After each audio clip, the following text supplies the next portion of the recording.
The Cannabis Investor Spotlight Series is sponsored by Integrated CBD, an institutional-grade supplier of organically grown hemp and hemp-derived CBD. Integrated CBD's 10,000 acres of drip-irrigated farmland in Arizona allows for sustainable year-round growing. Combine that with their USDA organic certification and their 154,000 square foot extraction facility, and Integrated CBD is able to deliver unmatched uniformity and consistency that scales with your phytocannabinoid needs.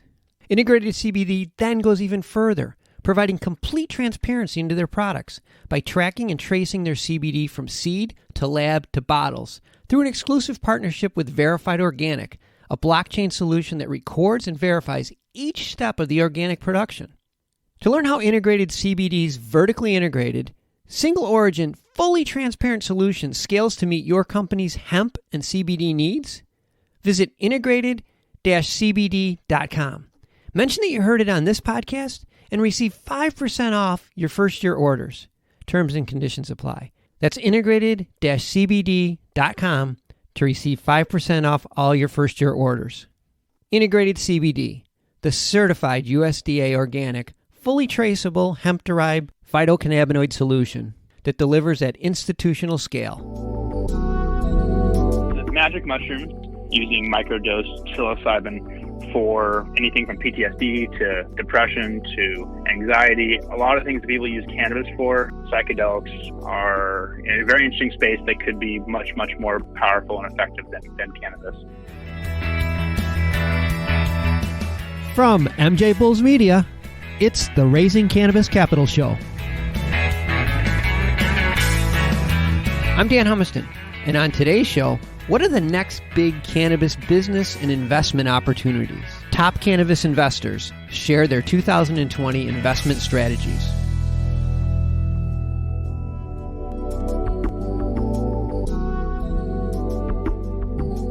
Today in Raising Cannabis Capital, we are continuing this month's Cannabis Investor Spotlight Series with Cody Shirk, co-founder of Explore Equity Group.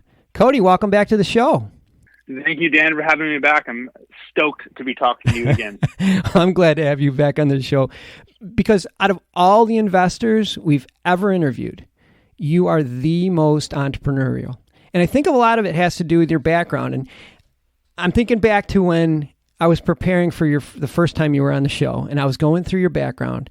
And most investors have a pretty similar background. They managed $1 billion in assets and started a hedge fund and worked at Goldman Sachs. But when I read your background, I was like, now this is interesting.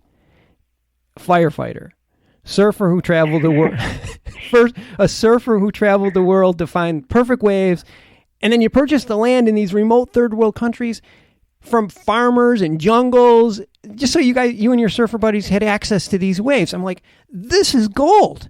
This interview is going to be great. But during our pre-interview, you said, Dan, I don't know if we should talk about that stuff because it might take away from my credibility. And I'm like, no, that's what makes you different. That's great. And fortunately you agreed. And that episode, seriously, it's still one of our most downloaded episodes ever. Everybody loves that episode. So fast forward, we're 1 year later. Do you think your entrepreneurial background is still giving you that advantage? Well, first of all, I hope I can say some embarrassing things to make this entertaining. But to answer that question directly, yes, absolutely. Just to briefly make a blanket statement about the cannabis industry, I think a lot of people try to overcomplicate it. But at the end of the day, it's a CPG. It's a consumer packaged good. And if you look at it from a very realistic, simplistic standpoint, it's very similar to so many other industries. And the success within cannabis can be replicated by anybody who has had success in other industries, just coming in and following some simple steps. And I think a lot of people and investors are trying to overcomplicate things and try to make it into something that it isn't. At the end of the day, it's a plant that you put in a package and you sell to people. Obviously, there's a lot of regulations and issues along there, but it's a pretty simple thing. So I think from an entrepreneurial standpoint, if you look at it from that way, you can make some pretty easy decisions about what companies you want to participate with. Well, you and I have talked about various businesses since our last interview, and the thing I think you do well is you help entrepreneurs, and you've helped me define opportunity. Let me see if I can explain this a little different. good or great entrepreneurs kind of have this secret power where they can see around corners and they have the ability to identify opportunities that the rest of the world just doesn't see. But they have a hard time explaining what's around the corner. And I just know it's going to be huge, never gets any traction with investors. But your approach is different. You take the time to help the entrepreneur sort of diagram their vision, kind of like a police artist, but instead of, does this look like the man that robbed you? You're saying, does this look like your business that you're envisioning? I think that right there is just an asset that you have.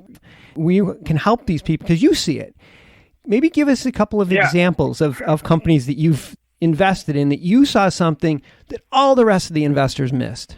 Yeah, absolutely. And what you mentioned there, it's basically problem solving. And I don't really tell people I used to be a firefighter anymore because as we've increased our investment size and what we've been participating in, a lot of people make assumptions. So I don't really bring it up. But I was a firefighter, and that literally means putting out fires. And an entrepreneur is a firefighter. It's like entrepreneurship is horrible. It's the worst thing in the world, as anybody who's done it can attest to.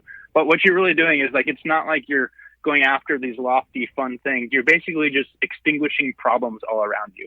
So if you look at a company or an opportunity like that, like, okay, I just have to jump over all these hurdles. I just got to get around this corner. I just got to extinguish these fires, then I'll make it. So one company in particular that I'm pretty excited about, it's still pretty early. It's a company called Healy. You can go to gethealy.com, and it's a telemedicine platform for health and wellness. And as we all know, health and wellness is a huge trend, and it's a bigger trend than cannabis. Cannabis is part of that trend.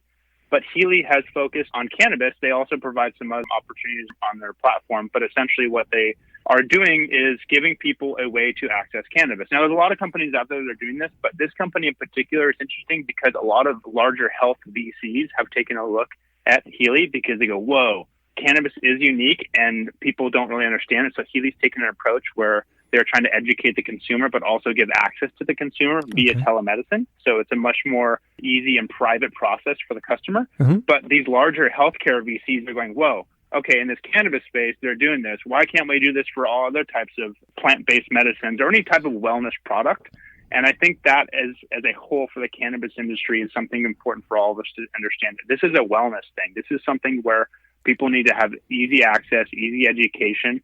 And at the end of the day, they want to also be a little bit private about it and have ways and channels that they can access it. So, yeah, Healy's a really good one, but I'm very excited about that company. When I'm on your portfolio page, it's just packed with good companies, and I think a lot of them were people that you got into at the early stages before they were household names. And, let's dive into cannabis investing right now. And, everyone, the big talk right now with everybody is CBD and investing in brands, which is great, but it seems like those ships have sailed.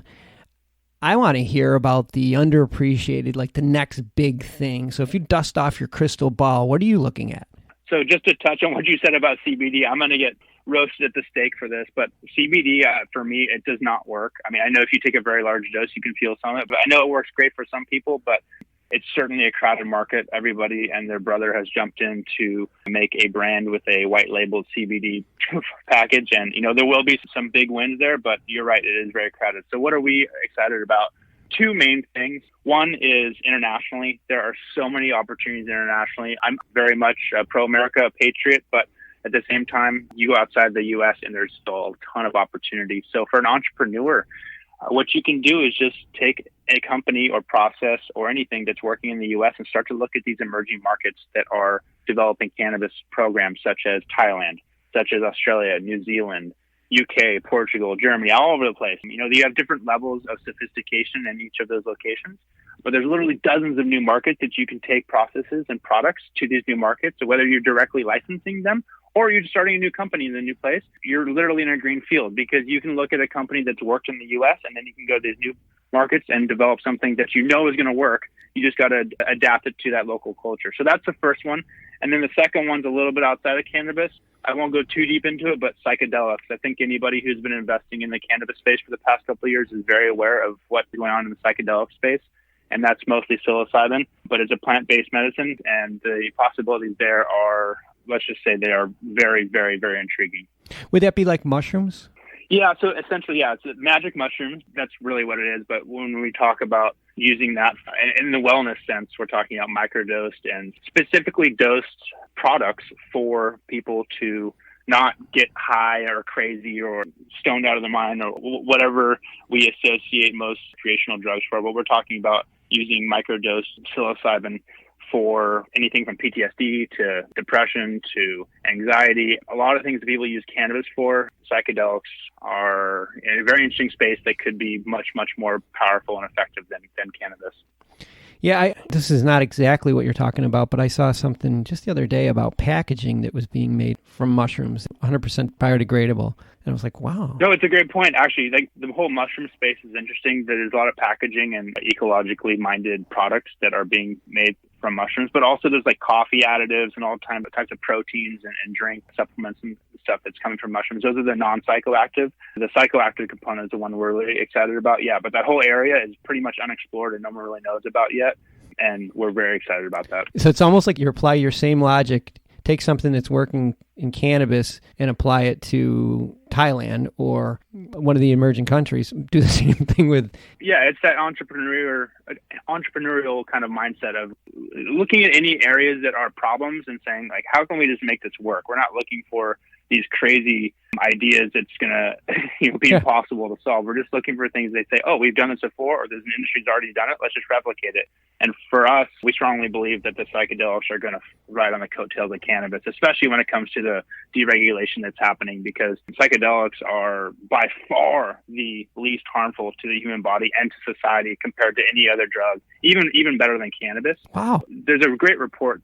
Gosh, I wish I could bring it up right now. You'll have to link it in the show notes. I'll send it to you. But essentially, there's a big report about what is the most harmful drug from going from the worst to the least worst or the best for you. At the top, alcohol. Alcohol is over everything. Alcohol is worse than like meth, heroin, all that type of stuff. Yeah. And then cannabis is probably like down towards the bottom. But at the very bottom, psychedelics is like mushroom-based psychoactive. That's a pretty incredible trend that's coming, and we're really excited about it. That is so cool. I'm glad you brought that up because, again, we mostly focus just on cannabis, but you can see where these things are going to blend together. They make sense. It's that larger wellness. Everyone likes to hate on millennials.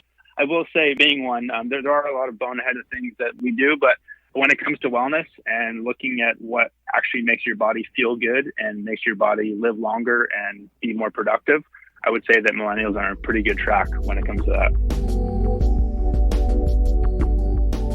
I'd like to take a quick break to thank one of our sponsors, Creating Better Days, and their line of high-quality CBD products.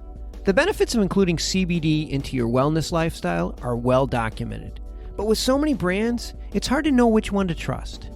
Creating Better Days' manufacturing process includes an additional step that includes nano-emulsification technology, making their products more effective, faster absorbent, and more potent.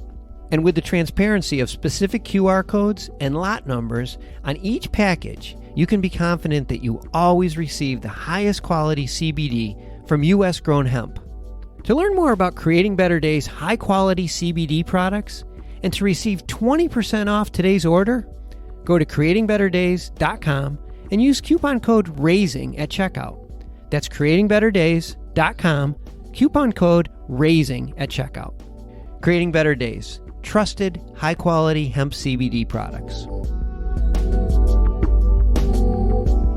Before we run out of time, just talk to us about investing. If somebody wants to invest with Explorer Equity Group, what do they need to do? What qualifications, what type of investors are allowed to invest with your group? Yep. So first of all, just like any investor going in the private sector, you have to be an accredited investor. But if you just go to explorerequity.com, we actually have a contact us and you can reach out directly to us. I will say that obviously we are always looking for investors, but at the same time, we like to really do business with strategic investors. And really what that means is that we consider investors our partners.